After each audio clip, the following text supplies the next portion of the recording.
Thailand ఏముంది Thailand లో 4-5 బీచ్లు గవే ఇండియాలో ఉన్న టెంపుల్ కన్నా ఎక్కువ ఉన్నాయా? మీకు తెలుసా ఇండియా మొత్తం తిరిగినా కదా, ఇండియా మొత్తం కలిపితే ప్రపంచ దేశాలన్నీ కింద బీచెస్ ఉన్నాయి, సైడ్ కు బీచెస్ ఉన్నాయి. నీకు స్నో కావాలా పైకు, హాట్ కావాలా, వాటర్ ఫాల్స్ కావాలా Maharashtra, Karnataka, Meghalaya, Arunachal Pradesh.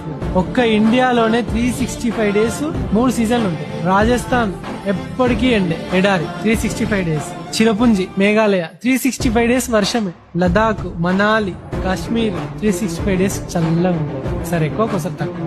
Beach life 365 days వేడిగానే ఉంటుంది. తమిళనాడు, గోవా, కేరళ, మన ఆంధ్రప్రదేశ్ లో విశాఖపట్నం, ఇంకా చాలా బీచ్లు ఉన్నాయి అక్కడికి, యానం, ఇవన్నీ. వేరే కంట్రీస్ లో బీచ్ కోసం పోతావు, లేకుంటే స్నో కోసం పోతావు, లేకుంటే వాటర్ ఫాల్స్ కోసం పోతావు, రైనీ సీజన్ కోసం పోతావు. ఇండియా ఒక్కటే, ఇండియాలోనే చలి పెడితే అటుపో, ఉడకపోతే ఇటుపో, పిచ్చిలేస్తే ఇటుపో, నేచర్ కావాలంటే అటుపో అని ఇండియా మొత్తం కలిపితే మిగతా అన్ని కంట్రీస్. కానీ టూరిజం లో జీరో. ఫారినర్ వస్తారు ఎవడన్నా.